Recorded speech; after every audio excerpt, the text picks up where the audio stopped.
नमस्ते अंकित जी। आपका फिर जय से श्री राम। स्वागत है। जय श्री राम। आपका फिर से स्वागत है आन्वीक्षिकी विद सात्विक पे। बड़े दिनों बाद आए हो आप। आजकल जी जल्दी से हाथ में आते नहीं हो। And congratulations. आपकी एक आपने खुद का अपना चैनल शुरू किया है, द जी भारत क्षेत्र।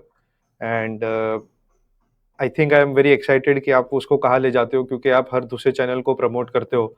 तो I think it's the only time कि आप अपना खुद का चैनल, जहाँ पे आप अनअपोलोजेटिकली जो भी चाहिए, जैसा भी आपको वे में डायरेक्शन में ले जाना है वीडियो को, टॉपिक को, तो आप ले जा सकते हैं। बट स्टिल थैंकफुल कि आप आए। तो जी आज शुरू करते हैं फिर। जी बिल्कुल। तो आज हम जब शूट कर रहे हैं, आज का डे है 21 सितंबर और सैटरडे। और आपने फ्राइडे को ही अपने खुद के चैनल पे एक लाइव किया, जिसमें आपने स्टार्ट ही पूरा इसराइल के उसमें किया था। एंड मैं आपके हाँ साथ था उसमें, वो ट्रिप पे। तो जी हमारी बहुत सारी बातें हुई थी वहाँ पे, हमारी एक्चुअली दोस्ती अच्छी हुई थी। और हमने एक बहुत इंपॉर्टेंट टॉपिक छेड़ा था, जिसमें आप, मैं, शेफाली वैद्य जी, नुपुर जय शर्मा जी, स्वाति गोयल शर्मा जी, ये सब एक तरीके से डिस्कस कर रहे थे कि क्योंकि आप प्रेडिक्शंस देते हैं, तो लोग बहुत एक्साइटेड थे ये जानने के लिए कि व्हाट इज योर ओपिनियन कि बिल्कुल पीओजे के वो हमें कब लेना चाहिए।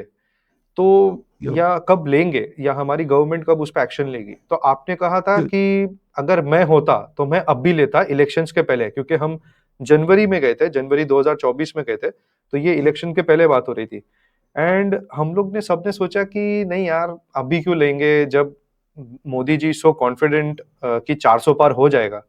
और हम सोचे कि जब 400 हो ही रहा है, तो क्यों इतना बड़ा इवेंट यूज करना है पॉलिटिकली। हम वैसे ही सोचे थे पॉलिटिकली, एकदम मतलब पॉलिटिकल वे में सोचे थे इस चीज को, कि क्यों इसमें जाना है जहां पे हमें सिर्फ 10-20 सीट का ही फायदा हो। क्योंकि 400 तो आ ही रहा है। तो जैसे लास्ट टाइम हुआ था 2019 के इलेक्शन के बाद 370 हटाया था। और फिर आज ऐसा लग रहा है कि आपने जो कहा था वो अब थोड़ा सा अभी ठीक कर ही लेते तो अच्छा होता। कर लेते तो अच्छा था। बिल्कुल। तो देखिए, सात्विक, इट इज वेरी क्लियर कि हमारी जो वोट बैंक की पॉलिटिक्स है, वोटर्स का जो नजरिया है, जिस तरह से वो मोबिलाइज होते हैं वो खुद, इसमें एक बहुत साफ चीज हो गई है कि या तो इस साइड के वोट्स बटने हैं या तो सामने की साइड के वोट्स बटने हैं। ये दो में से एक पॉलिटिक्स होनी है। और अगर आपको फुल मेजोरिटी वाली गवर्नमेंट चाहिए तो दो ही तरीके से वो हो सकता है। या तो आपके पास नरेंद्र मोदी जैसा पर्सनालिटी फिगर वाला फेस होना चाहिए, तो सारा हिंदू वोट यूनाइट होगा। या तो फिर कोई नेशनल क्राइसिस हो, चाइना के साथ कुछ कॉन्फ्लिक्ट हो रहा है या पाकिस्तान के साथ कुछ कॉन्फ्लिक्ट हो रहा है, ऐसा कोई क्राइसिस होगा तो मोबिलाइज होगा। वरना आप देख ही रहे हो कि ऑपोजिशन कैसे कास्ट पॉलिटिक्स करके बांट रहे हैं आपके वोट्स। तो इसी इसी के लिए मैं बता रहा था, नॉट जस्ट पॉलिटिकल, ऐसा नहीं कि सिर्फ वोटिंग के लिए, लेकिन हम्म। पीओजे के जो है वो एक्चुअली 94 का हमारा पार्लियामेंट का रेजोल्यूशन है। तो it was not something new that we were going to do और वी विल डू। तो यही है कि कुछ आप एक्शनेबल पॉइंट्स अगर कुछ ऐसे होते हैं, स्पेशली जब आप देखते हैं कि वहां से टेररिस्ट को भेजा जा रहा है क्रॉस करके बाउंड्री, तो आप बिल्कुल इस पर एक्शन ले सकते थे।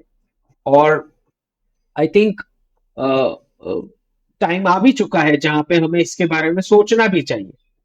तो मेरा तो एक्सपेक्टेशन था, और अगर पहले हुआ होता तो उसका सर्टनली मोबिलाइजेशन होता, क्योंकि एक नेशनल इंटरेस्ट का एक वेव आता है पूरी कंट्री में। I am not saying politically benefit लेने के लिए करना चाहिए, आई एम सेइंग कि टाइम था ही ये करने को। ओके। तो ये भी ना हो कि अगर यूसीसी पे भी कुछ डिस्कशन शुरू हो जाते, क्योंकि ड्राफ्ट तो रेडी था, ऐसा भी नहीं है, ड्राफ्ट तो रेडी था ही। हम्म। तो उस पर हम्म। भी अगर कुछ मेन स्ट्रीम में अगर डिस्कशंस डिबेट शुरू हो जाती, तो आई थिंक उसका भी शायद कुछ पॉलिटिकल बेनिफिट हो सकता था, politically speaking. Even otherwise UCC करना तो है ही हमें, क्योंकि ड्राफ्ट तो है ही, right. So I think that would have helped. दूसरा, जो बेनिफिट एक्चुअली पॉलिटिकली राम मंदिर का मिलना चाहिए था, वो गैप बहुत बड़ा हो गया क्योंकि जनवरी में इनॉग्रेशन हुआ और फिर प्राण प्रतिष्ठा और फिर वोटिंग इतना लेट था, तो एक बड़ा गैप हो गया उसमें, जहाँ पे अच्छी खासी टाइम फ्रेम मिल गई ऑपोजिशन को पॉलिटिक्स करने की, स्पेशली वो जो कास्ट वाली पॉलिटिक्स जो उत्तर प्रदेश के अंदर हुई। और ऐसा भी नहीं है कि मुझे फिर भी लगता है कि ये बहुत बड़ा मोदी वेव था। 240 सीट्स भी जो आई, मुझे लगता है वो अकेले उनके फेस पे आई है।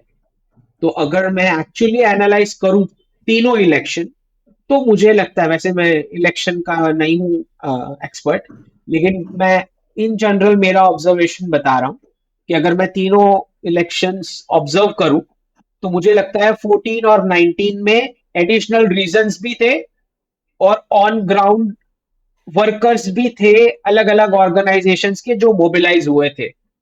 2024 में मैंने पहली बार ऐसा देखा कि ये दोनों फैक्टर्स मिसिंग थे। ना एडिशनल कोई फैक्टर्स था, रीजनिंग था, ना ऑन ग्राउंड वर्क करने वाले वर्कर्स, मैं अपनी कॉन्स्टिट्यूएंसी की बात करता हूं, ना बीजेपी वाले दिखे ना आरएसएस वाले दिखे, कोई नहीं था। राइट। तो ना कोई बैनर, ना कोई रिक्शा जो लाउड स्पीकर के साथ आती थी, ना किसी ने voting slips door to door बांटे, कुछ भी नहीं था। ना व्हीकल का अरेंजमेंट वोटर्स को ले जाने के लिए, वोटिंग के लिए। तो पूरा का पूरा 100% 240 सीट्स मोदी जी का अकेला वन मैन शो। ये मैं क्लियरली बता सकता हूं आपको, मेरा ऑब्जर्वेशन बता रहा हूं, जिसका मतलब होता है कि उनका एक्चुअली उनका इंडिविजुअल तो इंप्रूवमेंट हुआ पिछले दोनों इलेक्शन से। मतलब ओके। 2019 में अगर आप 303 सीट में से 180 सीट्स मोदी जी के फेस को दे सकते हो, तो इस बार 240 मोदी जी के फेस पे आई है। मतलब 60 सीट्स का इंप्रूवमेंट पर्सनली उन्होंने किया। और मैं वापस बता देता हूं, हमारी पॉलिटिक्स आज कुछ पोजीशन में है जहां पे या तो कोई नेशनल क्राइसिस वोटिंग के लिए वेव ला सकता है, या तो फिर ऐसा पर्सनालिटी फिगर होना चाहिए। इसके अलावा आपकी मेजोरिटी गवर्नमेंट आनी ही नहीं है। ये वोटिंग डे की रियलिटी है आपकी। तो अगर अगर कोई, क्योंकि मैं समझता हूं कि क्या क्या डिबेट्स चलते हैं जिसमें बताया जाता है इतना भी क्या ओवर कॉन्सेंट्रेशन पावर का, कि सब क्रेडिट एक ही पर्सन ले रहा है, उसके बिना आपकी मेजोरिटी आनी ही नहीं। राइट, पर्सनालिटी फिगर के अलावा आप भूल जाना कि कभी मेजोरिटी गवर्नमेंट आ पाएगी। तो जो लोग ये आर्ग्यू करते हैं, आई think it's a valid argument, क्योंकि अभी तक का जितना भी पॉलिटिक्स हमने देखा है उसमें कभी भी वन पर्सन को उतना इंपॉर्टेंस नहीं दिया गया। और ये भी समझना होगा कि क्रेडिट क्यों वन पर्सन को मिल रहा है, क्योंकि गाली भी एक ही पर्सन ने खाई है। 2002 से खा रहा है वो पर्सन, भर भर के। बात तो सही है। हम्म। तो फिर ऑटोमेटिक क्रेडिट चला ही जाता है, आप ना भी देना चाहो तो भी चला जाएगा। राइट। तो किसी के घर पे पानी नहीं आ रहा है तो मोदी को गाली देना है, मोदी मस्ट रिजाइन। है, कहीं रोड पे गड्ढा है तो मोदी मस्ट रिजाइन, बारिश नहीं हुई मोदी मस्ट रिजाइन। तो फिर क्रेडिट भी ऐसे ही जाएगा अगर कुछ अच्छा हो रहा है तो आई थिंक गलत तरीका है जिसकी वजह से ये हुआ है। लेकिन और कोई चारा नहीं है मेजोरिटी लाने का, सिवाय इसके के पर्सनालिटी फिगर हो या कोई नेशनल क्राइसिस हो। मैं ये नहीं कह रहा कि नेशनल क्राइसिस क्रिएट करना चाहिए, but that is a fact. उसके अलावा मोबिलाइज होता ही नहीं है हिंदू। आप देख लो, क्रिकेट के लिए पूरे वहां पे वर्ल्ड कप जीतने के बाद पूरा क्राउड इकट्ठा हो गया हिंदुओं का, तो या तो क्रिकेट के लिए होता है या एंटरटेनमेंट के लिए, मूवी के लिए इकट्ठा होता है। राइट। हम्म। अभी प्रसाद जो तिरुपति में लड्डू बटा, उसका कहीं पे आपने मोबिलाइजेशन देखा? कहीं पे भी दिखा? अब कितनी बड़ी बात हो गई है, आपकी आस्था के साथ खिलवाड़ किया गया, एक भी हिंदू धरने पे बैठा कहीं? सब जीरो सब दुख मना रहे मोबिलाइजेशन। हैं, कोई कोई प्रोटेस्ट नहीं कर रहा है। राइट। तो फिर आपको राइट्स मिलेगी कहां से व्हेन यू डोंट, मतलब आपको पड़ी ही नहीं है अपनी, तो फिर what can others do? That is why I am saying कि जहां पे मोबिलाइजेशन का, अच्छा मैं बहुत सारा क्रिटिसिज्म देखता हूँ, अच्छा गवर्नमेंट टैक्स ले रही है, ये मुझे सामने ये बेनिफिट चाहिए, जीडीपी, एम्प्लॉयमेंट, ये सब आप असेसमेंट करते रहते हो, क्रिटिसाइज भी करते रहते हो, लेकिन सामने वाला का जो मॉब बनाने का कैपेसिटी वो है कि आपके पास मॉब बना के कैपेसिटी, वोट बंडल बनाने का कैपेसिटी है तुम्हारा? तो नहीं, हम मुझे तो ओवर सामने स्मार्ट आर्ग्यूमेंट, लोग हैं, हम हाँ, ओवर स्मार्ट तो लोग हैं, प्रॉब्लम वो मुझे है। सामने आर्ग्यूमेंट आता है कि अंकित जी मैंने तो वोट दिया था, मैंने टैक्स भी भरा है, आपने भरा है उसका कोई वैल्यू ही नहीं है। वोट बंडल बनाने का कैपेसिटी है क्या? ये कैसे आएगा, ओके, आपको क्या लगता है, क्या करना चाहिए? ये रोल धर्मगुरु का होना चाहिए, जैसे उनके क्लरिक्स कॉल देते हैं वोटिंग के लिए, और हम्म। सबको डिसिप्लिन से मानता है, सामने वाले की कम्युनिटी में सबको ही मानता है डिसिप्लिन से, कोई अपना दिमाग यूज नहीं करता। तो जीडीपी, एम्प्लॉयमेंट टैक्स। हिंदू जैसा पॉलीथेइस्टिक धर्म जहाँ पे थोड़ा डिफिकल्ट हो जाता है सब लोग के बिलीफ को साथ में लाना, क्योंकि आपने आई थिंक ये सेम चीज उठाई है जब आपने ये बात की, जब अगर गवर्नमेंट के कंट्रोल से फ्री हो जाता है टेम्पल्स, तब भी बेशक। आपने यही चीज उठाई है कि कंपटीशन ना हो जाए मंदिरों के बीच में, फिर वोट बटेंगे। तो वोट नहीं बटने चाहिए जब तक वो लेवल नहीं आ जाती हिंदू सोसाइटी में या एक समाज में, तब तक गवर्नमेंट को रिलीज करना थोड़ा सा चैलेंजिंग हो जाएगा, थोड़े से इनसिक्योर हो जाएगी गवर्नमेंट, आप ऐसा कहना चाहते हैं? तो यही चीज वापस आ नहीं। जाती है कि हिंदू लोग फिर कैसे होंगे, क्योंकि कोई एक धर्म गुरु को तो मानता नहीं है, और हमारे हम्म। पास आज के टाइम पे कौन सा एक धर्म गुरु है जो ये चीज को मोबिलाइज कर सकता है? आपके कोई पास नहीं कोई है, नाम भी है? हाँ जी, कोई नहीं तो है, फिर क्या करना कोई चाहिए? नहीं है। सो कम्युनिटी वाइज लीडरशिप है, तभी तो सी, हमारी डाइवर्सिटी देख के ही तो वो इलेक्शन का फॉर्मेट आपके ऊपर इम्पोज किया गया ना। ब्रिटिशर्स लेके आए ये फॉर्मेट, सबके ऊपर डाला गया सारी कॉलोनीज में, लेकिन वो तो सारी अब्राहमिक कंट्रीज थी, राइट, जहां हम्म। जहां डाला गया। तो उनमें तो वो डाइवर्सिटी थी ही नहीं। तो ये फॉर्मेट डाइवर्सिटी के लिए तो बना ही नहीं है ना, ये डाइवर्सिटी, ये स्टैंडर्डाइजेशन के लिए ये इलेक्शन का फॉर्मेट बना है, राइट, कि मॉब बना सकते हो आपके नहीं, राइट, उसी पे ये फॉर्मेट टिका हुआ है। So it is fundamentally opposite to धार्मिक साइंस, जहां पे इंडिविजुअल सीकिंग की बात हो रही है कि इंडिविजुअल रैशनली सोच विचार करके वोट देगा। ये हमारा थिंकिंग है, लेकिन उसमें मेजोरिटी नहीं आएगी, राइट। सो आई थिंक जो मंदिर के बारे में भी मैंने यही बताया कि अगर लोकल कोई पंडित है, उसको डेली रूटीन में बाजू वाले पंडित के साथ वो कंपैरिजन कर रहा है, नंबर ऑफ फॉलोअर्स, ये सब, और एक सिटी का दूसरी सिटी, एक संप्रदाय का दूसरे संप्रदाय के साथ, और फिर अगर उसका पॉलिटिकल रिपरकशन आया, तो मंदिर फ्री करने का इतना डिवास्टेटिंग इम्पैक्ट आ सकता है पॉलिटिकली कि आपको बहुत जल्द ओवैसी मिल जाएगा एज प्राइम मिनिस्टर। यही मैं बता रहा था, राइट। ओके। अगर उतना वोट अगर डिवाइड होना है तो ये हो सकता है, विच इज वाई वो जो पवन कल्याण जी ने भी बोला, और मैंने तो जून में ही बता दिया था कि एक अलग बॉडी बननी चाहिए। पहले हम्म। डाइवर्सिटी को मैप करो, हर एक मंदिर का क्या कैपेसिटी है देखो, और फिर कैसे उसको एम्पावर किया जाए बिना हिंदू वोट्स को काटे। तो उसमें पूरा थॉट एंड एक्शन लगेगा, ये कोई अ, छोटा प्रोसेस नहीं है, it's a long term process.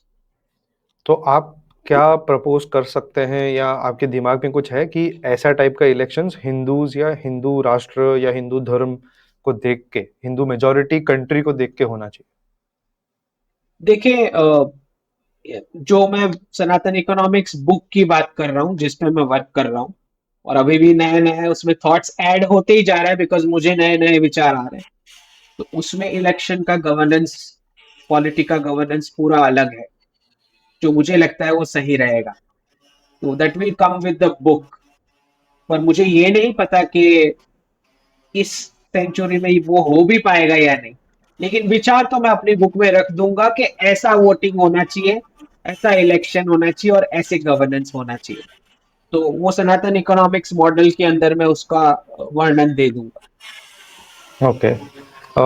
दूसरा एक जो मेरे दिमाग में ख्याल आता है आफ्टर ये जून 4 के इलेक्शंस का, आई नो हम थोड़ी सी पुरानी बात कर रहे हैं, बट मेरे दिमाग में जो मैंने ये क्वेश्चन इसलिए आया क्योंकि मैंने जो अपने अराउंड सोसाइटीज में देखा है, इवन एक बिहेवियर, एक एनर्जीज को बदलते हुए देखा है, एक लोगों की लोगों नहीं, मैं बोलूंगा जो फ्रिंज एलिमेंट्स है या जो माइनॉरिटीज है, उनके बीच में अभी आप बहुत सारी जगह पे देखोगे जहाँ पे बीजेपी की भी स्टेट गवर्नमेंट रहेगी, वहां पे भी वो लोग काफी शेर बन के आ रहे हैं बाहर, और Yeah. वो लोग ये कहते हैं कि मतलब मेरे कोई वीडियोस के भी कमेंट्स है, मैंने दूसरे लोग के भी देखे हैं, वो बोलते हैं कि ठीक है भाई 2029 में तो हमारी आनी है, अब तो तुम्हारा टाइम गया। अब सडनली ये 240 जो सीट्स आई है, 272 के जो नीचे आई है बीजेपी, उसके बाद से इन लोग के अंदर एक अलग ही कॉन्फिडेंस है कि बस गया, नेक्स्ट टाइम तो देख ही लेंगे।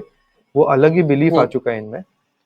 और दूसरा फिर इससे लग रहा है कि अगर जो आप de dollarization, de radicalization, de missionization, ये सारी चीजों की जो बात कर रहे थे, ये कहीं ना कहीं ये भी बेसिस पे था कि 2047 तक बीजेपी कहीं ना कहीं या एकदम प्रो हिंदू गवर्नमेंट या प्रो नेशनलिस्ट गवर्नमेंट पावर में रहेगी, जहाँ पे ऐसे लोग ना आ जाए पावर में, जहाँ पे चीजें बदल सकती है। जैसे आप खुद ही कहते हैं कि कोई ऐसा लीडर पीएम मोदी भी नहीं चाहेंगे उनको सक्सीड करे जो इनकी 2047 तक की जो प्लान्स है उसको कुछ चेंज करे।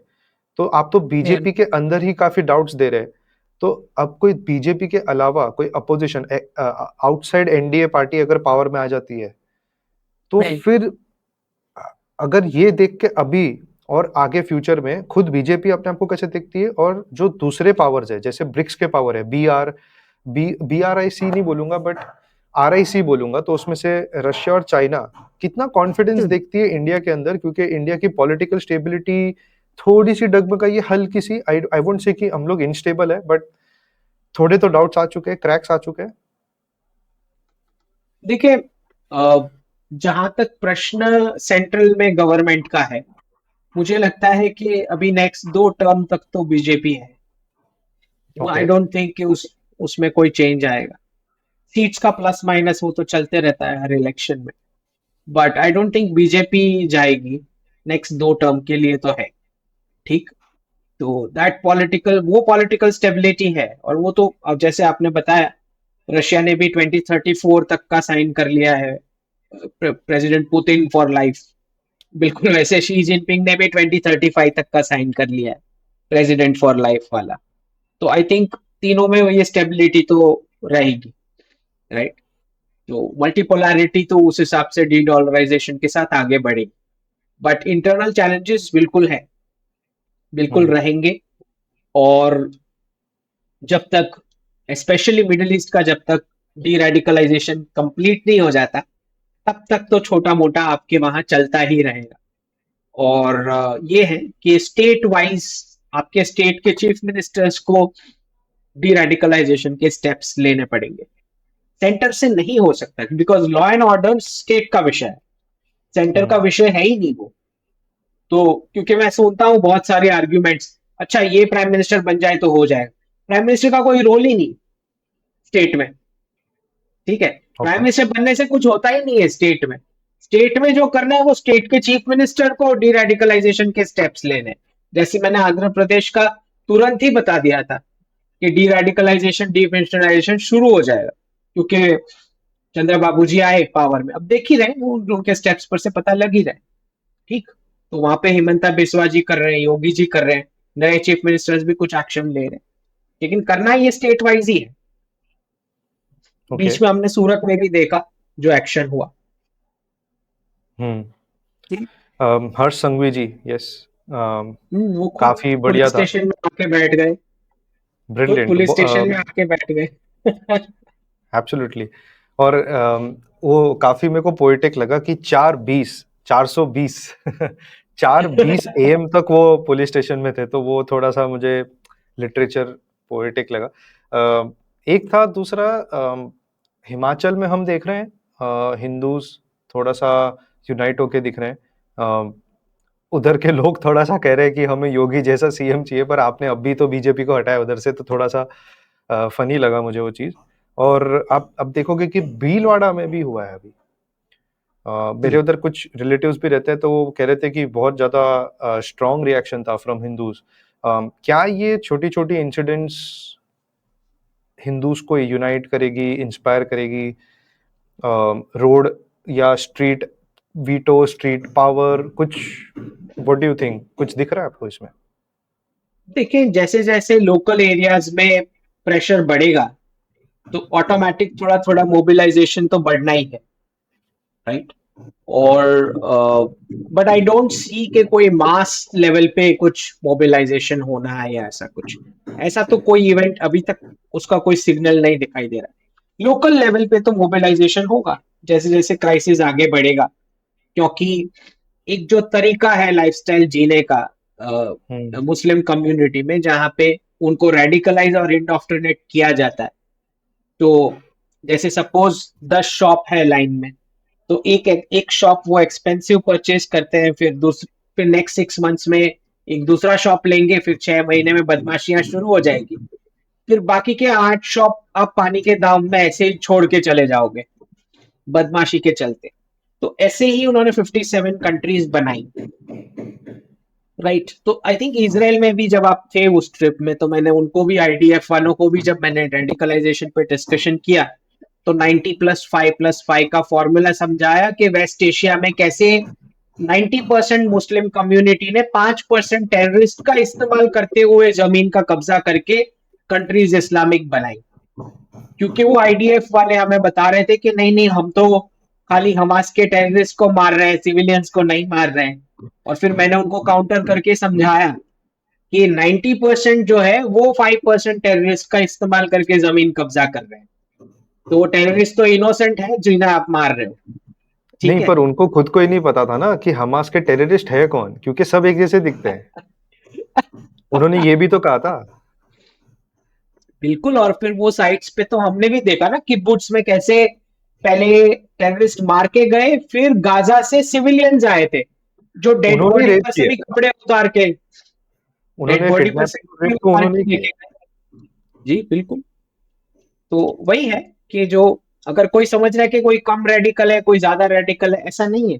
एक्चुअली टेररिस्ट इनोसेंट है, उनका इस्तेमाल हो रहा है दूसरों का जमीन कब्जा करने के लिए। गल्फ में तो यही हुआ है। आई डोंट नो, क्योंकि मैंने कश्मीर स्टडी नहीं किया कि क्या कश्मीरी पंडित्स के साथ भी वही हुआ था। आई एम नॉट श्योर क्योंकि मैंने स्टडी नहीं किया। लेकिन गल्फ में तो 100% यही हुआ है कि 90% कम्युनिटी जो इनोसेंट एक्टिंग कर रही थी, उन्होंने ही 5% टेररिस्ट का इस्तेमाल करते हुए जमीन का कब्जा किया।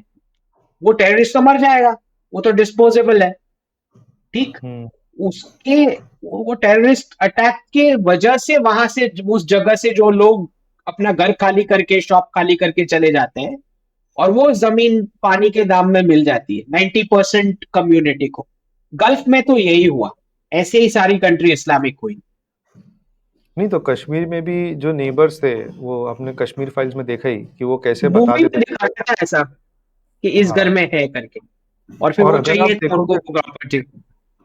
यस, वो और अब तो उन्होंने वो घर टेक ओवर तो कर ही लिए। अब जब कोई जा रहा है तो बड़ी मुश्किल होती है। इनफैक्ट कितने साल हो गए अभी, आई थिंक 5 साल 6 साल हो जाएंगे, 5.5 साल जहाँ पे 370 हट चुका है, पर अभी भी कुछ ऐसा मेजर एक्शन नहीं दिख रहा, तो ये लोगों की थोड़ी निराशा है। आप अगर पार्टीशन के बाद देखेंगे तो enemy act, enemy property act या ऐसा कुछ एक्ट का नाम है, राइट, जिससे इंडिया वाले लोग जो मुस्लिम्स जो प्रॉपर्टी छोड़ के गए, वो गवर्नमेंट की प्रॉपर्टी हो गई, वो उन्होंने सेफ गार्ड कर ली, पर वो हिंदू रेफ्यूजीज को नहीं दी। पर हिंदू लोग जो पाकिस्तान और बांग्लादेश छोड़ के आए, उनकी प्रॉपर्टीज जब्त करके जो पाकिस्तान मूव हुए हैं मुस्लिम्स, उनको दे दी गई। तो ये तो गवर्नमेंट इंडिया की भी तो वही कर रही है। हाँ, लेकिन फिर भी किसी को नहीं पता था, 2014 तक तो सब सोए हुए थे कि ये सारा वक्फ का एक्ट पास हो गया है, माइनॉरिटी कमीशन बन चुका है। फिर भी सब सो के आराम से कांग्रेस को वोट 2004 में दिए, फिर वापस 2009 से 14 तक दिए। तो कब तक सो रहे थे आप सोच लो, कितना सो रहे थे। आई थिंक ये मीडिया का वो तो खुलेआम इंडोक्ट्रिनेशन की कर रहे वजह थे। से। Congress government was openly doing it, सबको पता था, लेकिन किसी को कोई एक्टिविज्म ही नहीं था। और प्रोबेबली अगर कुछ प्रबुद्ध वर्ग में से किसी ने कुछ बोला भी हो, तो ऑपोजिशन, जो अभी का ऑपोजिशन है, उन्होंने उनको शांत कर दिया होगा कि ये सब बताना नहीं है हिंदू कम्युनिटी को कि हम ऐसा सब कर रहे हैं, राइट। तो ये तो 60-70 साल चला ना ये सब, नहीं तो वही आज भी वोटर्स तो थे। होता है ना, आज भी तो हो ही रहा है कि आपके आज सामने भी हो झुकने रहा है, का। बट एटलीस्ट आज आप बोल सक रहे हो राइट, वरना बोल भी नहीं सकते थे। और अब at least you are aware of the rights, और अब आप डिमांड कर रहे हैं ना बीजेपी से कि ये करो रिफॉर्म, राइट, प्रेशर आ रहा है तो अभी रिफॉर्म भी होगा। पहले नैरेटिव बिल्ड होता है, उसी के बाद गवर्नमेंट भी कुछ एक्शन ले सकती है। जैसे वक्फ बोर्ड में हम देख रहे हैं वो अमेंडमेंट एक्ट लेके आए, जेपीसी बिठाई है, फिर वन नेशन वन इलेक्शन कर रहे हैं, जो सबसे बड़ा मूव होगा मेरे हिसाब से कंट्री की बेनिफिट के लिए, कि भाई 5 साल तक किसी का भी अपीजमेंट करने की जरूरत नहीं है आपको, एक बार इलेक्शन होने के बाद। उसके बाद आप जितने रिफॉर्म्स करना चाहें फ्रीली करो 5 साल तक, तब तक आपको मुंह दिखाना नहीं है पब्लिक को, राइट। ये तो हर तीसरे महीने कहीं ना कहीं इलेक्शन चल रहा है, तो आपको अपीजमेंट, लाडला भाई बहन ये सब करते रहना पड़ रहा है। तो कम से कम 5 साल लाडला आपको तंग ना करे। फिर आचार संहिता लग जाती है बहुत जगहों पे। हाँ, प्रोजेक्ट्स आगे नहीं बढ़ते, फाइल्स आगे नहीं बढ़ती, काम नहीं हो रहा है, इलेक्शन ही इलेक्शन चलते रहे पूरा टाइम कंट्री में, कहीं ना कहीं। एब्सोल्युटली। चलिए, तो बिकॉज हमने स्टार्ट ही कुछ इसराइल के ऊपर की थी, क्योंकि हम इसराइल के टूर से ये बात शुरू की थी। इसराइल, बिकॉज हम दोनों के बीच में काफ़ी एक थोड़ा सा क्लोज नाता ही है, तो चलो उस पर ही चलते हैं। इसराइल ने बड़े बम फोड़े हैं छोटे फोटे, कुछ तो लोगों आपको को। आपको आपको मोसाद का एजेंट बना रहे नहीं बना रहे? मुझे तो बना रहे ट्विटर पे। ये तो अच्छा, मैं तो कॉम्प्लीमेंट की तरह लूंगा ये तो। अच्छा। मोसाड का एजेंट बनाना बहुत बड़ी बात है, मोसाड का एजेंट भी कहलाना। तो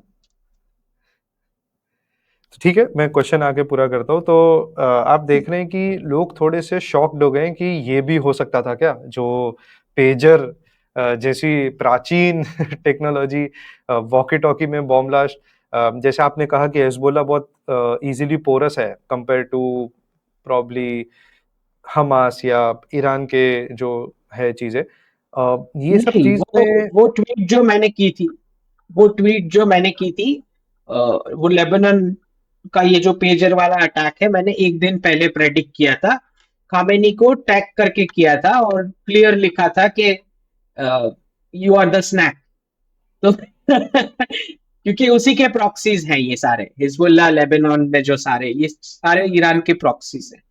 तो तो आपके समझना कहाँ हमें से ये, इंफॉर्मेशन कहाँ से आई आपको ये, या रीडिंग कहाँ मेरे से को मिली? कभी इंफॉर्मेशन आती ही नहीं, मैं इंफॉर्मेशन पे कभी चलता ही नहीं हूँ, ना मेरे को कोई देता है, कभी नहीं आती। This is pure my understanding कि अब वक्त आ चुका है, राइट, लेसन सिखाने का। तो जब पता लगता है, जब मुझे ऐसा इंट्यूशन होता है, स्पेशली जो मैं बताता हूँ कि कैश फ्लो, हिस्ट्री, और बॉडी लैंग्वेज ऑफ लीडर्स, तो आपको सबसे कुछ थोड़ा पीछे ले जाता हूँ, थोड़ा वो ईरान वाला केस भी समझ आएगा आपको। तो हाँ सबसे जी। पहले राइसी राइसी जो उनके प्रेसिडेंट थे, हार्डलाइनर थे, उसने अपनी टीम बनाई थी गवर्नमेंट में, उसको हम्म। इलेक्शन फज करवा के आयतुल्ला ने इलेक्ट करवाया था जब वो आए थे पावर में, राइट। हम्म। तब भी मैंने वो प्रेडिक्शन भी दिया था कि ये इलेक्शन फज करेंगे इनको लाने के लिए। तो वो पूरा एक हेलीकॉप्टर क्रैश में पूरी टीम, जो उनकी कोर टीम थी, उनके साथ। तो तब भी और इतना ईरान से कोई इतना स्टेटमेंट, ड्रामेटिक किसी ने क्या बोलते हैं, किसी ने शोक नहीं जताया, बस एक ट्वीट नहीं कर कुछ दिया भी नहीं, लोगों ने। वो भी ठीक। देखने वाली बात है कि ईरान ने किसी को ब्लेम नहीं किया, हाँ, ये भी बहुत बड़ी बात है। राइट। ये मैंने तब भी बताया था कि ईरान हैजंट ब्लेम्ड, और तो मैंने एक ट्वीट भी किया था कोड लैंग्वेज पे। लेकिन समझना इसमें ये है कि जो मैं बता रहा हूँ कि it will become a Christian majority, मुझे उसमें कोई डाउट नहीं है। तो वो रशिया के जो ऑर्थोडॉक्स चर्च के लीडर है क्रिल करके, उसको भी इनवाइट किए हैं आयतुल्ला मिलने के लिए, but this is all wastage of time. Clear है कि it's not going to remain Islamic, बहुत क्लियर। मैंने 2 साल पहले ही बता दिया था पूरे रीजन के बारे में कि Saudi will be a Jewish majority, UAE will be a Hindu country, and Iran will be a Christian majority. 2 साल 3 साल पहले का प्रोडिक्शन है। तो उसी में हम देख रहे हैं, कल नेतन्याहू का स्टेटमेंट भी आ गया कि this is just a beginning, I am going to change the Middle East, right. और जब वो पेरिस ओलंपिक्स में जब वो इमेज आया था, तब मैंने 3 चीजें स्पॉट करके क्लियर बताई थी: ग्रेटर इसराइल, यूके का पार्टीशन, और अमेरिकन इकोनॉमिक यूनियन, जो तीन चीज पेरिस ओलंपिक्स की इमेज में से मैंने डिकोड किया। तो ये ग्रेटर कैसे इजराइल दिया? का तो अब ये क्लियर, थोड़ा-सा ये वो थोड़ा-सा मैप प्लीज़ दिख रहा है डिकोड उसमें, मैप दिख रहा है उसमें। और मैप ये कौन-सा मेरी मैप? अंडरस्टैंडिंग मैं जो थोड़ा-सा मिस पेरिस ओलंपिक्स में, पेरिस ओलंपिक्स में स्क्रीन पे आया था वो map, right, okay, as a celebration. तो उसमें सेलिब्रेशन की डिजाइन थी वो एक्चुअली, ओके, बट उसमें से मैंने ये डिकोड किया। तो वैसे ही मैंने बता दिया था कि Saudi will be a Jewish majority, तो 3 साल पहले ही बता दिया था। तो आप पूरे ग्रेटर इज़राइल टूर इजराइल में तो भी सबको बता रहे थे, कोई अभी भी मेरे ख्याल से बहुत लोग उस चीज़ को सीरियसली नहीं ले रहे। नहीं ले रहे, ठीक है। वो यूएई वाला भी कौन सीरियसली ले रहा था 3 साल बाद? अब तो बागेश्वर जी भी जाके आ गए यूएई, है ना? कॉन्स्पिरेसी थियरी बोल-बोल के आपको साइडलाइन किया जाता है उसपे। तो पता लग ही जाएगा डेट स्टैम्प के साथ जब आएगा। डेफिनिटली। तो तो ये है कि ईरान के जितने भी प्रॉक्सीज हैं, पहले आप प्रॉक्सीज को क्लीन अप करोगे जो उन्होंने गाजा में किया। अब वो हिजबुल्लाह, लेबनान और वेस्ट बैंक का क्लीन अप करेंगे। उसके बाद फिर ईरान की बारी है। ये तो तय बात है, क्योंकि वो चारों कॉन्फ्लिक्ट जो डॉलर के लिए स्टार्ट हुए थे, डॉलराइजेशन पीरियड में जो आर्टिफिशियल हॉटस्पॉट खड़े किए गए, पीओके, ताइवान, यूक्रेन और ईरान इजराइल, और हुँ, नॉर्थ कोरिया, साउथ कोरिया, तो ये रिवर्स होने ही है। इसमें why should there be a surprise? ये मैं 2021 में बता चुका हूँ। तो ये हॉटस्पॉट्स रिवर्स होंगे क्योंकि अब डॉलर का कोई काम नहीं है। ओके। तो अब डायरेक्टली ईरान, अभी ये वॉर एस्केलेशन ही एक तरीके से, तो ईरान का क्या आप ईरान कुछ नहीं रिटेलिएशन? कर सकते। मैंने वो ट्वीट में ही लिखा था क्लियर कि भाई तुम्हारी पूरी सिस्टम जो है वो पोरस है, पूरा सिक्योरिटी का apparatus आपका वल्नरेबल हो चुका है। और इसराइल की जो कैपेसिटी है मिनिएचर टेक्नोलॉजी से कोवर्ट ऑपरेशंस करने की दूसरी कंट्रीज में, वो आज अमेरिका की भी वो कैपेसिटी नहीं। अमेरिका कन्वेंशनल वॉर कर सकता है बड़े टॉयज इस्तेमाल करके, लेकिन मिनिएचर साइज में जो टेक्नोलॉजी बनानी रहती है और उसको डिवाइसेस में स्लिप इन करना है, ये सब वो भी दूसरी कंट्रीज के एरिया में। जैसे हानिए का कत्ल हुआ, तो वो ईरान के प्रेसिडेंट की स्वेरिंग इन सेरेमनी का गेस्ट था, वो उसको मार दिया आपने। ओके, वो जहां रुका हुआ था उस रूम में तो जो फिर भी भी कोई हुआ हो। रिटेलिएशन नहीं आया। रिटेलिएशन आना ही नहीं है क्योंकि ईरान के बस की नहीं है रिटेलिएशन की। और गलत, मैं तो उसमें लिखा भी था, सोचना भी मत रिटेलिएशन के बारे में। बहुत लोग पता एक्सपेक्ट कर लग रहे हैं। जाए। नहीं, मैंने तब भी उसी वक्त बता दिया था। बहुत लोग तो वीडियोस बनाते ही रहते हैं, मुझे पता ही है। अभी वॉर शुरू को तो वर्ल्ड वॉर भी करा रहे, इंडिया चाइना वॉर भी करा रहे, ईरान इसराइल का भी करा रहे। तो बहुत साफ मैंने तब भी बता दिया था कि अभी टाइम नहीं है, इट्स स्टिल, अभी थोड़ा और टाइम लगेगा तब शुरू होगा। उसमें मैंने क्लियर लिखा था, now Iran Israel can rest for a while, tweet में लिखा था मैंने। तो पर ऐसा समझना लग नहीं ये रहा है है कि कि रेस्ट कर रही थी इज़राइल रेस्ट कर रही थी, ऐसा लग नहीं रहा था नहीं, बिकॉज़ ईरान को अलॉट। तो करना ही पड़ेगा ना। Iran will have to rest, उसने झेलना है ये सब जो भी है। और जो बदमाशी उन्होंने करी इंडिया के ऊपर कमेंट करके, इंडियन हुँ, मुस्लिम्स के बारे में, तो ये वही है जो अब इस्लामिक रिजीम को वहां से अब जाना है। It's it's high time. जब ये कॉन्फ्लिक्ट क्लोज हो रहा होगा तो वो रजीम जा चुका होगा। अभी तो बहुत टाइम है वैसे, क्योंकि अभी प्रॉक्सीज सारे क्लीन अप करने हैं, उसके बाद जो मेन एक्शन आएगा जब। तो ईरान भी तो ट्राई कर रहा है साबोटाज करने की। अभी न्यूज आ रहा था कि नेतन्याहू को मारने के लिए कुछ भेजे गए थे हुँ, इसराइल के अंदर भी। हुँ। तो वहां से भी कुछ ना कुछ छोटा मोटा रिएक्शन तो आते रहता है। बट ये ईरान की कैपेसिटी नहीं है फुल स्केल वॉर की। उसको पता लगेगा कि कितना ही इल प्रिपेयर्ड है वो इसराइल के साथ वॉर की, तो सोचे भी ना, ओके। वरना हालत खराब हो जानी। क्योंकि एक मेरे दिमाग में एक छोटा क्वेश्चन आ रहा है, आपको नेतन्याहू जी का फ्यूचर कैसा दिख रहा है? बिकॉज़ हम जब गए थे, हम भी बहुत शॉक्ड हुए थे सब जन कि इज़राइल के पब्लिक नेतन्याहू को ज़्यादा पसंद नहीं करती है। इनफैक्ट 90% ऐसा लग रहा था कि कोई पसंद नहीं करता है। तो क्या लग रहा है उनका अभी फ्यूचर क्या है कि ही इज़ सिक्योर्ड? नहीं नहीं, देखे सात्विक, मेरा बहुत इसमें क्लियर मानना है कि he is continuing with some outside support. हुँ, अदरवाइज आई डोंट थिंक कि इतना टेन्योर इतना लंबा होता, क्योंकि पॉलिटिकली आपको भी पता है, मुझे भी पता है कि ही इज हार्डली सर्वाइविंग 60-61 हाँ जी। सीट्स का जो मैथमेटिक है वहां पे। हम्म। लेकिन I think it's some outside support, otherwise this won't be continue, क्योंकि वहां के लोग भी उतने ही, एक प्रोपोर्शन हमने देखा कि कैसे सेक्युलराइज हो चुके हैं। तो जब हमने जब उनको पूछा था कि what is a Jewish nation, तो सबके पास अलग अलग आंसर थे, किसी के पास क्लैरिटी थी ही नहीं। जब आप अपने आप को जूइश बोल रहे हो, जैसे हमारे भी कहाँ क्लैरिटी है, what is a Hindu nation, आप ये बोल रहे हो मुस्लिम्स कांट लिव हियर, ये आपका डेफिनेशन है। तो क्या कोई क्लैरिटी के साथ बता सकता है आज की डेट में what is a Hindu nation? तो वही वही कंफ्यूजन वहां भी था, हमने देखा इसराइल में, जब उनको पूछा गया what is a Jewish nation, किसी के पास आंसर नहीं था, सबके अलग अलग आंसर थे, राइट? हम्म। तो I think this is a common, और कॉमन होगा ही, क्योंकि हमारे टाइम ही तो बना है, हमारे इंडिपेंडेंस के साथ ही तो वो भी बना है ना, इसराइल भी। तो वहां सिमिलर भी तो हिस्ट्री टू है। बकेट थियरी उन्होंने क्रिएट किया, वहां पे भी उन्होंने क्लैश क्रिएट किया ना, पैलेस्टीन और ये पूरा बना के, जैसे वेस्ट हमारे बैंक के साथ। पीओके पाकिस्तान, पीओके और पाकिस्तान बना के पार्टीशन करवा के। तो hmm. Similar script writers, same script, different reasons. Same owners.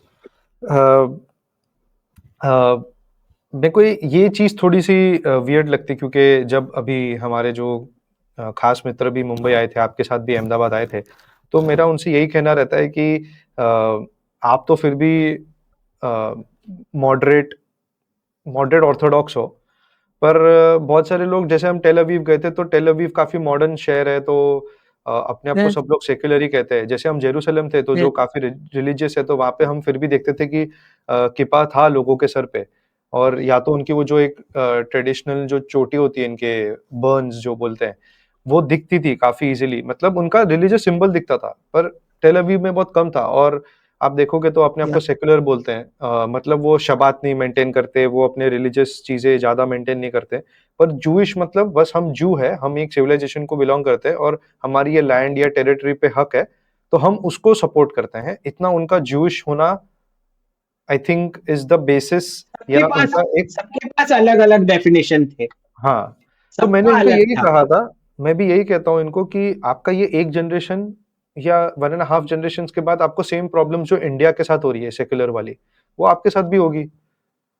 क्योंकि हमने शायद इतना बड़ा डंडा नहीं सहा जितना आपने सहा। हम अपने लैंड मास को पूरी तरीके से नहीं खोए, आपको पूरी तरीके से खोना पड़ा, तो शायद आपके अंदर वो एक कॉमन कंसेंसस है एटलीस्ट टेरिटरी को लेके। हमारे यहाँ पे वो अभी तक आई नहीं है, पर टेरिटरी वाला भी नहीं है, कौन से हाँ, एग्जैक्टली। तो मेरे को तो वही लग रहा है कि आपकी भी तो हालत वही होने वाली है, मतलब जूस की भी तो हालत वही होने वाली है, पर बिकॉज आप अभी कह रहे हैं कि ग्रेटर इसराइल, तो ये कैसे होगा? नहीं, वो सिर्फ वो थोड़ी कह रहे ग्रेटर इसराइल, हम भी तो अखंड भारत की बात कर रहे हैं। पर वो ये भी तो तो हमारे साफ लिए है, क्योंकि सोल्यूशन थोड़ी ना है। हमारी, नहीं, we will have to bring solution, उसके अलावा तो कोई ऑप्शन है नहीं हमारे पास। हमें हमारे कल्चरल रूट्स पे वापस लेके आना पड़ेगा। उसके लिए पॉलिसीज बनानी पड़ेगी, डी रेडिकलाइजेशन की स्टेट वाइज बनानी पड़ेगी। ऑप्शन तो है नहीं हमारे पास, भी कौन सा ऑप्शन है? बट तो it the is fact is कि being too much optimistic, right? कि नहीं, आप उनको ऑप्टिमिस्टिक डीरेडिकलाइज की कर बात पाएंगे। नहीं है। क्यों नहीं हो सकता? जब पूरा मिडिल ईस्ट हो सकता है, तो फिर ये तो सारे कॉन्वर्ट्स हैं। ये कौन से बाहर से आए, कौन से एंगल से लगता है आपको बाहर से आए? इनका नाक, आंख, स्किन, नक्शा सब कुछ दिख रहा है आपके जैसा, स्किन का कलर, हाइट है, ये तो कॉन्वर्ट्स है। तो जब ओरिजिनल जो है वो बोल रहे हैं कि उनका एंसेस्ट्री भारतीय सब कॉन्टिनेंट के साथ लिंक था, जब हम्म। बिफोर इस्लाम, तो फिर कॉन्वर्ट्स को तो कौन पूछ ही रहा है? मुझे नहीं लगता एमबीएस कॉन्वर्ट्स को पूछने वाले हैं कुछ पॉलिसी बनाने के लिए। आई डोंट थिंक सो। ओके। आपने एक और चीज बहुत इंटरेस्टिंग सी कही थी, यूके का पार्टीशन। क्या दिख रहा है आपको उधर, और कब नहीं, तक होना बहुत चाहिए? साफ है, देखो, मुझे लगता है 2030 से पहले हो जाना ओके। चाहिए, क्योंकि मैंने बुक में भी लिखा है। देखिए, एक तो लंदन तो आपको पता ही क्या हालत हो रखी है, और हम्म। दूसरा ये जो गवर्नमेंट आई है स्पेसिफिक अभी वाली, ऋषि सुनक के बाद, इनकी दिस 400 इज पार हो गए। Purely purely immigrant illegal base उनका वोटर बेस है, राइट। तो आई थिंक और दूसरा जो स्कॉटलैंड और वो तो चल ही रहा है उनका अलग से कि भाई हमको सप्रेशन चाहिए, राइट। नहीं, तो आई थिंक स्कॉटलैंड का भी तो मल्टीपल, जो हेड है वो भी तो पाकिस्तान ओरिजिन है। हाँ, मल्टीपल क्लैशेस होने, बिकॉज हम्म। स्कॉटलैंड के जो नेटिव्स हैं वो तो इंग्लैंड में नहीं, इनके साथ नहीं रहना चाह रहे, उनका अलग से वो मांग रहे हैं। और वो तो ब्रेक्सिट के भी वो खिलाफ थे, एक प्रपोर्शन पॉपुलेशन का साइज। और दूसरा इस्लामाइजेशन जो लंदन का हुआ ही है, आपको पता ही है। तो बहुत बहुत बड़ा केओस दिख रहा है मुझे आगे, जब ये कपल होगा विद फाइनेंशियल क्राइसिस, राइट। तो पार्टीशन तो तय है यूके का, आई हैव और नो क्या डाउट अबाउट। लाइंस पे आपको लग रहा है कि पार्टीशन हो सकता है, मतलब आपके हिसाब से अभी आपको क्या लग रहा है? वेल, बॉर्डर तो आप नहीं बता सकते अभी, हम्म। लेकिन जनरली जब पार्टीशन होता है तो जो नेचुरली जो टेरिटरी स्प्लिट हो सकती है बिकॉज ऑफ रिवर्स माउंटेन्स, उस हिसाब से, right, valley area and stuff like that, generally partition वैसे ही होता है। लेकिन कुछ कुछ केसेस ऐसे हो सकते हैं जहां पे वो एंशियंट हिस्ट्री को कोट करके बोलेंगे कि ये तो ट्रेडिशनली हमारा ही एरिया था, तो वो एक अलग एंगल बन सकता है पार्टीशन का। दोनों पॉसिबिलिटी वो वक्स के हिसाब से तो सभी उनका है। है। ब्रिक्स का समिट आपने कहा था कि बहुत ज्यादा बड़ा होगा इवन G20 से, तो आप इसको कहाँ देख रहे हैं? क्योंकि मतलब ये क्या सिग्निफाई करेगा, इधर क्या अपॉर्चुनिटीज है ब्रिक्स कंट्रीज के कोर कमिटी, जो कोर कंट्री है उनके पास क्या अपॉर्चुनिटीज है यहाँ पे दिखाने की? देखिए ब्रिक्स ब्रिक्स समिट जो है, ये बहुत बड़ा इवेंट इस बार है। और जैसे हमने G20 होस्ट किया था, बिल्कुल वैसे यहाँ पे भी 200 से ज्यादा इवेंट रशिया ने प्लान किए हैं, और अलग अलग डोमेन्स में, लीगल, एजुकेशन, फिर फूड, फैशन, हर एक तरीके से। हम्म। क्योंकि अब वो पूरा जियो पॉलिटिक्स चेंज हो रहा है, तो रशिया का जियो इकोनॉमिक्स में बड़ा रोल होगा। It will be one of the richest Nations, जो मैं बता रहा हूँ। तो ऑब्वियसली वर्ल्ड जो है, ह्यूमन सिविलाइजेशन का टेंडेंसी ये होता है कि जो रिच होता है वो अपनी लाइफस्टाइल कैसे जी रहा है, वहां उस डायरेक्शन में सब अट्रैक्ट भी होते हैं। तो मुझे लगता है कि अच्छा खासा ब्रिक्स नेशंस के नेटवर्क के अंदर तय होगा नए वर्ल्ड ऑर्डर का जीवन जीने का तरीका। जहां पे अब वो सोशल मीडिया ऊपर भी पूछ रहे हैं कि भाई वेस्ट से इंडिपेंडेंट होना चाहिए हमारा सोशल मीडिया का भी। तो आप जानते ही हैं किस प्रकार से बिग टेक ने इंटरफियरेंस किया है हमारे इलेक्शन में वेस्ट हम्म। से। हम्म। तो हम्म। एक तरह से स्टेट विद इन स्टेट बन चुका है बिग टेक, राइट, जो बाहर से अपने मूव्स, एल्गोरिथम्स चेंज करके आपको इन्फ्लुएंस कर रहा है। तो मुझे लगता है ब्रिक्स के नेशंस सारे जो अपने कंसर्न है वो डिस्कस करेगा। 34 से ज्यादा एप्लीकेशंस आई है, और क्योंकि ब्रिक्स एक कंसेंसस बेस्ड बॉडी है, मतलब जब तक सारे मेंबर्स यस नहीं करते तो कोई चीज आगे नहीं बढ़ सकती, राइट। ओके। तो 34 नेशंस को तो आप नहीं डालोगे कोर मेंबर्स वाले ग्रुप में, क्योंकि फिर 34 मेंबर्स की यस चाहिए हर एक चीज पे। तो वैसी गलती तो आप नहीं करने वाले।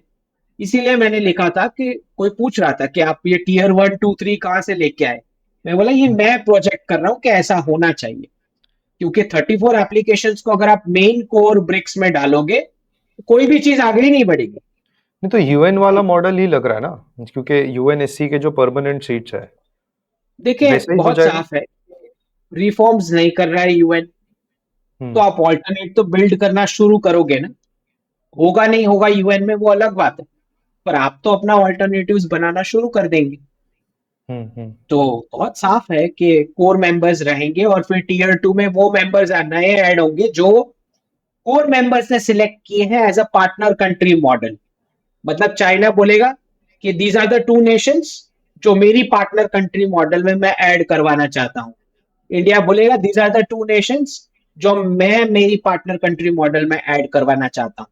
ये हम्म। टीयर 2 में ज्वाइन होंगे, और टीयर 3 में पाकिस्तान जैसे देश होंगे जो जिसको जनरल एक्टिविटीज में आप शामिल कर सकते हो, जैसे नया पेमेंट मैकेनिज्म पे अगर कुछ वर्क हो रहा है, या जो फ्री ट्रेड अग्रीमेंट्स की बात हो रही है बायलैटरल नेशनल करेंसीज में, उसको टीयर 3 में आप ऐड करा सकते हो। इस पर भी फेक न्यूज चला था 2 दिन पहले कि Russia is opposing Pakistan entry, जो पूरा ही फेक न्यूज है। Hmm. Russia is supporting Pakistan entry, लेकिन अगर जैसे मैंने बताया कि कॉन्सेंसस बेस्ड ग्रुपिंग है, तो भारत की यस लगेगी पाकिस्तान को अगर किसी भी टीयर में ऐड करना है, 1, 2 और 3। 1 और 2 के तो वो क्वालिफाई ही नहीं करता। पार्टनर कंट्री मॉडल में टीयर 2 में हम सोच सकते थे अगर कुछ इंडिकेशंस हमें मिलते कि वो लायक भी है, लेकिन अभी के लिए तो मुझे नहीं लग रहा है। तो टीयर 3 में ऐड करने दे सकता है भारत। टीयर 1 के तो पॉसिबल ही नहीं है, बिकॉज वो इमर्जिंग इकोनॉमी वाले डेफिनेशन में आता ही नहीं है। वो इमर्जिंग में नहीं आता। उसकी तो ठीक है। उसके अंदर से तो इमर्जिंग कंट्रीज निकलने वाली है, मुझे ऐसा लग रहा है। वो ऑलरेडी डी डॉलराइज हो चुका है, डॉलर बचे ही नहीं वो भी बात है। तो मेरे को है। तो वही लग रहा है कि कंट्री का वजूद सिर्फ पंजाब रह जाएगा, पाकिस्तान वाला। तो फिर तो क्या ही कंट्री रहेगी और उसका नहीं, क्या ही वजूद। वो नन ऑफ आवर कंसर्न। हमें पीओजेके से मतलब है। फिर आगे हम्म। उसने जो करना है, दो दो डायरेक्शन है क्लियर। अगर डी रेडिकलाइजेशन करना है, तो क्योंकि सऊदी अरेबिया और यूएई के पैसों से रेडिकलाइजेशन हुआ है इंडिया, पाकिस्तान, बांग्लादेश और वेस्ट एशिया का, तो सऊदी अरेबिया और यूएई से पैसे निकलवा के डी रेडिकलाइजेशन कराया जा सकता है। हम्म। लेकिन पहले आप एडमिट तो करो कि ये कोलैप्स, इस्लामिक एक्सपेरिमेंट कोलैप्स हो चुका है, 2 नेशन थियरी। ये एडमिशन करोगे तो पैसे हम दिलवा सकते हैं डी रेडिकलाइजेशन के लिए, दिलवा सकते हैं। ओके। पर ये गजवा हिंद का जो लेकिन बुखार है वो कैसे उतरेगा? That is what I am saying. पहले एडमिशन तो आ जाए कि जो था वो सब गलत था। हम्म। ओके। पहले सऊदी अरेबिया और यूएई बता तो दे कि तुम हिंदू हो, तुम कॉन्वर्टेड हो, तुम हज के लिए नहीं आओगे और यहां से निकलो। ओके। राइट। पहले ये सब हो जाना दो। और फिर तो ये लोग ये भी कह रहे हैं कि बांग्लादेश के यहाँ पे एक अच्छा मौका है, वो चिटागोंग वाला एरिया, जहाँ से अपना अपना चिकन नेक को एक्सपैंड कर सकते हैं। उसकी कोई नहीं, चांसेस हमारे है? तो बहुत, देखिए हमारे तो विशेष है ही, अखंड भारत का पूरा म्यूरल लगा है वहां पे नई पार्लियामेंट में। तो हम तो उसी डायरेक्शन में लॉन्ग टर्म गोल पकड़ के चलेंगे। और हम्म। अगर वहां से पिन प्रिकिंग हुई बांग्लादेश से, या कोई क्राइसिस खड़ा किया गया भारत के लिए, या टेरर ग्रुप्स बन के इन्फिल्ट्रेट करके कुछ हरकतें हुई, तो फिर हम मिलिट्री एक्शन क्यों नहीं ले सकते? बिल्कुल ले सकते हैं। तो कब लग रहा है आपको कि ये मोहम्मद यूनिस की जो इंटरिम गवर्नमेंट है, जो वो अपने आप को मुझे शायद, लगता है उसकी कोई कैपेसिटी ही नहीं है। तो आई ये लोग डोंट कब think. Free and fair elections organize करने के आसार कब लग रहे हैं? पहले तो वो कॉन्स्टिट्यूशन चेंज करेंगे, उसके बाद इलेक्शन की बात होगी। पहले वो कॉन्स्टिट्यूशन को रेडिकल बनाना चाह रहे हैं। इस तरह से रेडिकल बनाना चाह रहे हैं कि कोई उनको ब्लेम ना करे कि ये रेडिकल बन रहा है। राइट। तो ये थोड़ा दैट इज सिंप्लीफाई हाउ करिएगा। दे। हाँ। तो सी, देखो वेस्ट का स्टैंड क्या है, कि वो हम्म। सबको मॉरल साइंस के लेसन देता है, ह्यूमन राइट्स पे, रिलीजियस फ्रीडम पे, ये सब। ये उनका ऑफिशियल स्टैंड है, पीछे चाहे कुछ भी हो। हम्म। ओके। तो मोहम्मद यूनुस को वो नोबल लॉरेट तब तक ही हेडलाइन में लिखेंगे जब तक उतना केओस बांग्लादेश में शुरू नहीं हो जाता। ओके। केओस तो होना ही है, बिकॉज पॉपुलेशन रेडिकलाइज हो रखी है। ओके। अब कॉन्स्टिट्यूशन वो रिफॉर्म करके रेडिकलाइज कॉन्स्टिट्यूशन बनाना चाह रहे हैं। हम्म। ठीक है। तो यूएस को वो पूरा नरेटिव का हेल्प देना पड़ेगा उनको, क्योंकि रेडी ही यूएस ने किया है उसको, यूनुस को। तो नरेटिव का पूरा हेल्प आउट करना पड़ेगा कि नहीं नहीं, ये तो अच्छा कॉन्स्टिट्यूशन बना रहा है, अच्छा अमेंडमेंट कर रहा है। ठीक है। तो let let the chaos happen. फिर we are in a wait and watch situation. हमारे लिए क्राइसिस आएगा तो एक्शन होगी। तो बहुत आप सादा सी यूएस बात से, है। आप जब यूएस कहते हैं तो मैं अज्यूम करोगे डीप स्टेट कह रहे हैं आप। जी। तो डीप स्टेट जब डी डॉलराइज कर रहा है, डी रेडिकलाइज करने में भी एक तरीके से इंटेंशन उसका डी डॉलराइजेशन का है ही, तो फिर ये चीजें क्यों आ रही है ऊपर? नहीं, बिल्कुल यही तो पार्ट है ना, ये तो यही तो आर्टिफिशियल हॉटस्पॉट्स जो खड़े किए गए थे, एक नेबर को दूसरे नेबर के साथ फाइटिंग करवाना, these are the hotspots which were created. जब इसका तो अभी नया सॉल्यूशन क्यों आएगा तो क्रिएट कर रहे फाइटिंग हैं? नहीं, ये था ही 10 साल से। Sheikh Hasina was fooling everybody, radicals को खास, कि मैं इंडिया को कंट्रोल कर रही हूँ, और इंडिया को उन्होंने बताया कि मैं रेडिकल्स को कंट्रोल कर रही हूँ। She was not doing either of the two, दोनों में से कुछ भी नहीं किया। ठीक। और फिर तो इलेक्शन आई में एम नॉट भी इन सेइंग लोग को शी इज, पार्ट लेने नहीं दिया था, किसको? हाँ वो तो है रेडिकल। ही। हाँ, she took that dominating step, she mismanaged basically the crisis, वरना मैनेज हो सकता था इसको। इनफैक्ट आपकी इंडिया ने बोला भी था कि भाई कुछ बेनिफिट्स देके प्रोटेस्ट बंद करा लो अभी, ठीक हम्म। है, but she did not bow down. She ordered to shoot 300 plus people. She mismanaged the crisis, as simple as that, right. तो समझना हमें ये है कि तब तक ये इंटरफियरेंस चलेगा आपके नेबरहुड में जब तक बड़े बड़े इकोनॉमिक डील साइन नहीं हो जाते यूएस वेस्ट बेस्ड कंपनीज के लिए, भारतीय एक्सेस के लिए, राइट। तो तब तक वो पेल ब्रेकिंग तो चलता ही रहा है, इंटरफियरेंस चलेगा, आपकी कंट्री में भी इंटरफियरेंस तब तक चलेगा, बिकॉज उन्होंने पूरा नरेटिव क्रिएट करना है। उनको पता है नेक्स्ट 3 इयर्स में एनआरआईज के ऊपर कितने अटैक्स होने वाले हैं पूरे वेस्ट में। तो जब आप पिन पॉइंट करोगे ना, उसके लिए अभी से वो बैकग्राउंड बना रहे हैं कि तुम्हारे देखो, तुम्हारे माइनॉरिटी का प्रॉब्लम है, तुम्हारे ये है, तुम्हारे वो। तो हॉस्टेज सिचुएशन मैंने क्रिएट कर रहे ये मैंने लास्ट ईयर ही बता दिया था मेरे टॉक्स पे कि ये लोग इंटरफियरेंस करेंगे बिकॉज उनको नैरेटिव सेट करना है कि एनआरआईज पे क्यों अटैक हो रहा है हैं। वेस्ट में। ओके। तो और क्या नेक्स्ट थ्री ये, इयर्स हाँ हाँ बोलिए। नेक्स्ट 3 इयर्स वेस्ट में अटैक्स होंगे एनआरआईज के ऊपर। ओके, तो ये एक तरीके का हॉस्टेज सिचुएशन क्रिएट कर रहा है यूएस, ऐसा लग रहा है नहीं, मुझे। they are trying, they are trying, they will try to show this narrative कि आपके वहां भी चल रहा है, हमारे वहां भी चल रहा है, कौन सी बड़ी बात, ओके। हम दोनों इंप्रूव करेंगे ऐसा। और क्या ये मोदी गवर्नमेंट क्योंकि 10 साल से है, तो क्या ये मोदी गवर्नमेंट ने कुछ गलती कर दी शेख हसीना को बैक करके? क्योंकि Sheikh Hasina was you fooling mean everybody. 10 years? नहीं, गलती मोदी गवर्नमेंट की नहीं थी, गलती शेख हसीना की है। शी हैज टू अंडरस्टैंड कि आपको मल्टीपल बिग प्लेयर्स के साथ खेलना क्यों है जियो पॉलिटिक्स। कोई तो आपको आके बोलेगा तुम्हारा आइलैंड बहुत अच्छा है, तुम्हारा क्वाड में इंपॉर्टेंट रोल हो सकता है, तुम इंडो पैसिफिक की ये हो जाओगी वो हो जाओगी। कोई आपको चाइना आके बोलेगा तुम्हारे में तो मैं ये प्लांट डाल दूंगा वो कर दूंगा, राइट, अदानी को क्यों दे रहे हो प्रोजेक्ट, एक्सेट्रा एक्सेट्रा। तो लोग तो आपको आके ललचाएंगे, लेकिन आपको समझना है ना। भूटान की आज पॉलिसी देख लो। भूत भूटान को अगर कुछ भी ऑफर होगा तो भूटान का क्लियर स्टैंड है, दिल्ली में बैठे वहां जाके बता दो आपको जो भी ऑफर करना है। ये स्टैंड आपको लेना पड़ेगा if you want to be safe, वरना बड़े प्लेयर्स आके आपके साथ ये बदमाशी करेंगे, एंड देन आप झेल रहे हो जो झेल रहे हो, आपको पता ही चल गया क्या हुआ आपके साथ। एंड देन इंडिया कितना कर पाएगा आपके लिए? वैसे ही आपने कुछ ज्यादा डिलीवर तो किया नहीं, इंडिया हम्म। क्या ही कर लेगा।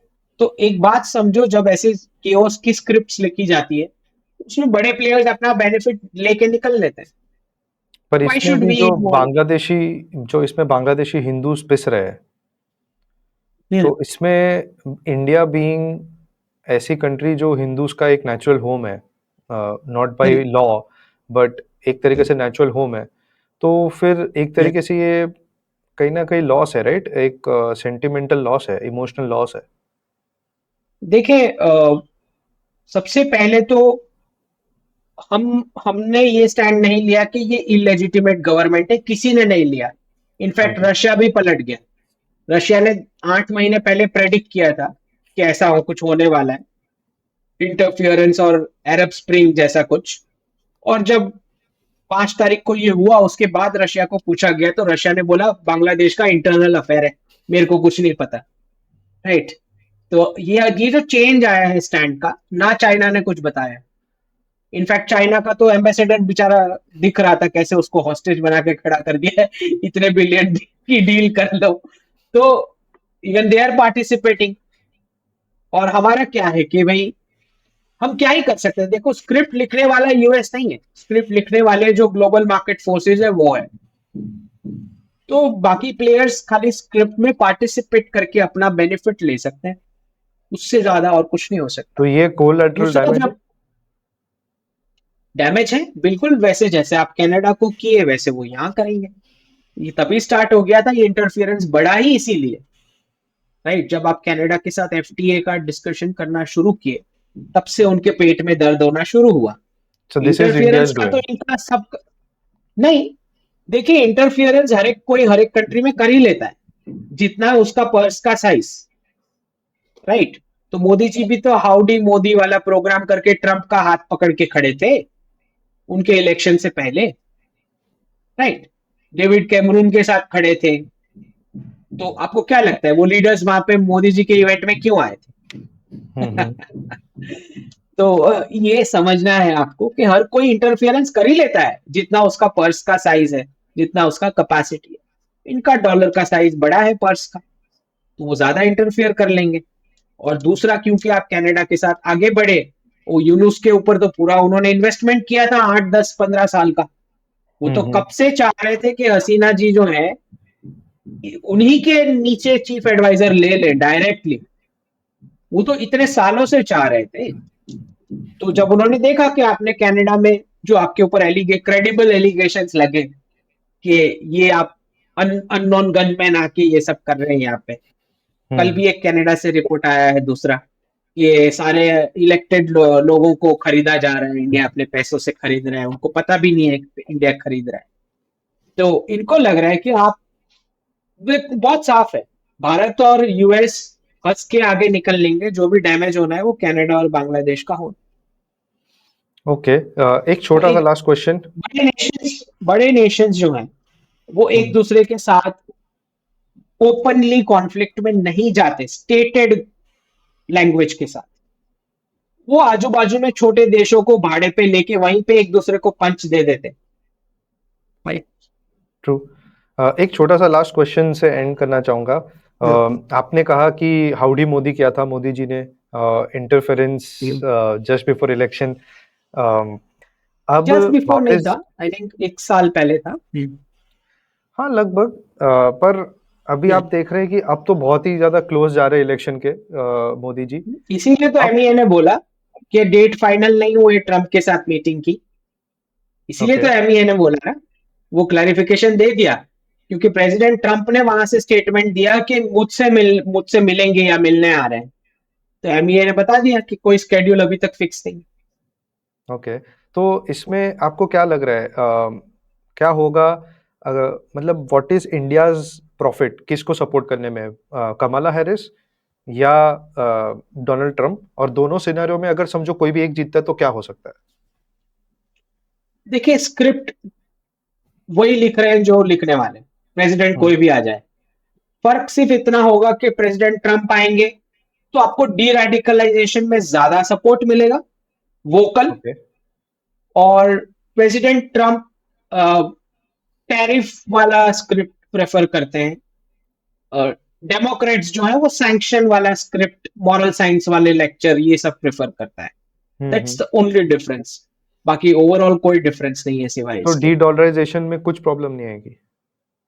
नहीं, वो तो इट्स ऑल डन। फोर्ब्स का आर्टिकल आ चुका, अब क्या ही बोल रहे हैं। मतलब उनका that is the basic platform जिस पे हो रहा है, इनका जो अभी इनसर्विसेबल डेट हो चुका है। इनसर्विसेबल, हाँ, interest expense crossing the defence spending, that is the interest, end of the world powers. Interest expense, हाँ। Not EMI, that not the total EMI. ना, ना, interest expense is crossing the defence spending.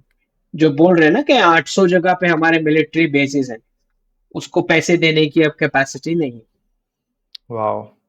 ठीक है, क्योंकि इसी चीज पे जहाँ पे हम बहुत जगह से सुनते हैं, बहुत ज्यादा हिस्ट्री एंड जियोपॉलिटिकल एक्सपर्ट से सुनते हैं कि जर्मनी, जापान, जो ऐसे जो कंट्रीज है जहाँ पे बहुत ज्यादा बेसिस है, कोरिया, साउथ कोरिया, यहाँ पे जहाँ पे बहुत ज्यादा बेसिस है इनके मिलिट्री, अब शायद आपको दिखेंगे, क्योंकि इन लोग के पास शायद अब बहुत ज्यादा इनके ट्रेजरी बॉन्ड्स भी है, तो अब काफी इंडिपेंडेंट इकोनॉमिक डिसीजंस हो सकते हैं। मुझे ऐसा लग रहा है। वो उस हाइट तक का क्राइसिस लाने वाले हैं कि वो सामने से इंडिपेंडेंट डिसीजंस लेना शुरू कर दें।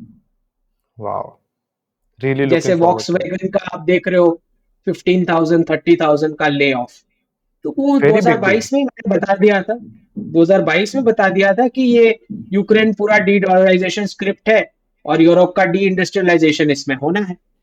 दिख ही रहा है, साफ दिख रहा है।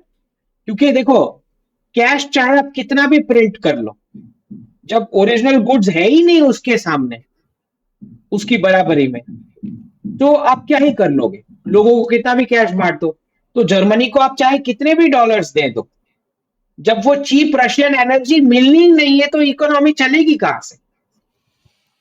डॉलर छाप के आप जर्मनी को दे सकते हो, डॉलर छाप के आप अमेरिकन सिटीजन्स को बांट सकते हो, लेकिन एनर्जी का एक्सेस आपने काट लिया जर्मनी के लिए, और चाइना आपको गुड्स देना नहीं चाह रहा अमेरिकन सिटीजन्स को, तो आप क्या ही कर लोगे उस कैश का? That is the this is crisis. This is very, मतलब मेरी जनरेशन या आई थिंक इवन आपकी जनरेशन, आपके पहले वाली जनरेशन भी ये कभी सोच नहीं सकती थी कि फोक्सवैगन जो सिर्फ एक कंपनी नहीं है, ये कॉन्ग्लोमेरेट है। फोक्सवैगन ग्रुप जो है, इट्स अ ग्रुप ऑफ रफली 40 to 50 big big companies, car की, ऑटोमोबाइल्स की। वो अगर कट डाउन कर रही है जर्मनी के अंदर है, ये कितनी बड़ी बात है, लोग नहीं समझ पा रहे हैं। आई थिंक आपने जो सब इतने सालों से जो स्क्रिप्ट्स कही है कि ये होने वाली है, ये कहीं ना कहीं ट्रू होते हुए दिख रही है, और ये सबसे बड़ा प्रमाण है। देखिए देखिए, energy is the real reserve currency. Hmm. Dollar was just riding on it since 1973। Real real जो रिजर्व करेंसी है वो एनर्जी सप्लाई है, क्रूड ऑयल बेसिकली।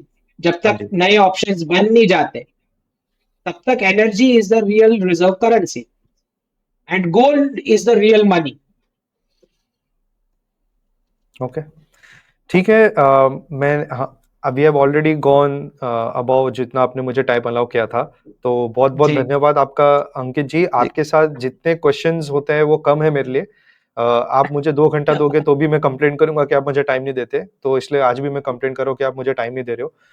पर थैंक यू सो मच आने के लिए, एंड जी।